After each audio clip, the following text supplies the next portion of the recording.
अस्सलाम वालेकुम viewers, Hashmi organic farming में खुश आमदेद। कैसे हैं दोस्तों? मैं अपने किसान को खुशहाल देखना चाहता हूं, मैं इस काम में लगा हूं। दोस्तों, आज की वीडियो में राया, सरसों और कैनोला की फसल पर फोलियर स्प्रे के फ़ायदे और वक्त बताया और समझाया जाएगा। अक्सर दोस्त पूछते हैं कि राया, कैनोला और सरसों की फसल पर फोलियर स्प्रे का कौन सा वक्त आइडियल है और फोलियर स्प्रे के क्या फ़ायदे हासिल होते हैं। तो दोस्तों, फोलियर फर्टिलाइज़र स्प्रे का जो आइडियल वक्त है वो है जब आपकी फसल फूल उठाने के मराहिल में हो और फूलों का जोबन अरूज पर हो। और अगर इस वक्त फोलियर फर्टिलाइज़र स्प्रे के फ़वाइद पर बात की जाए तो इस वक्त फसल पोलिनेशन के मरहले में होती है।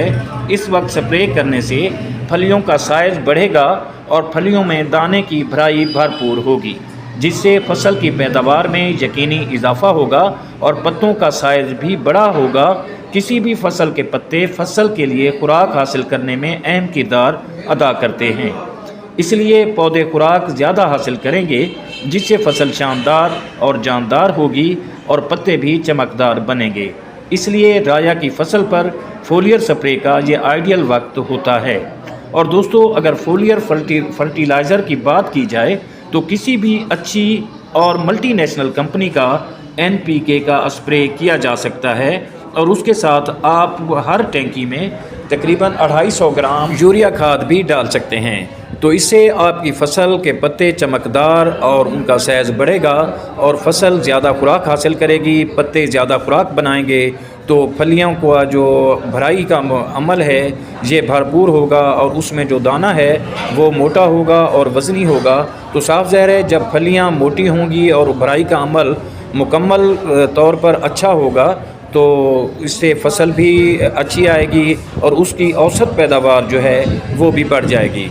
तो दोस्तों, ये फोलियर स्प्रे का टाइम जो मैंने आपको बताया है, जब इसी तरह फसल आपकी फूल उठाए या उठाने लगे तो उस वक़्त ये आइडियल वक्त होता है किसी भी फोलियर स्प्रे का। आप फोलियर स्प्रे से भी फर्टिलाइज़र दे सकते हैं और इससे आपकी फसल यकीनी तौर पर ज़्यादा मुनाफा आपको देगी और अच्छी खासी आपको इनकम हासिल होगी। और इस तरीक़ेकार से किसान खुशहाल भी हो सकता है और अपना जो है सर्कल अच्छी तरह चला सकता है। दोस्तों, उम्मीद करता हूं कि मेरी ये छोटी सी कोशिश आपको पसंद आई होगी। अगर वीडियो अच्छी लगे तो लाइक और शेयर ज़रूर कीजिएगा और अगर आप दोस्त मेरे चैनल पर नए हैं तो चैनल को भी ज़रूर सब्सक्राइब कर दें। बहुत शुक्रिया। दुआ है कि अल्लाह हम सब पर मेहरबान रहे। आमीन। जल्द मिलते हैं किसी अगली वीडियो में, तब तक अल्लाह हाफिज़।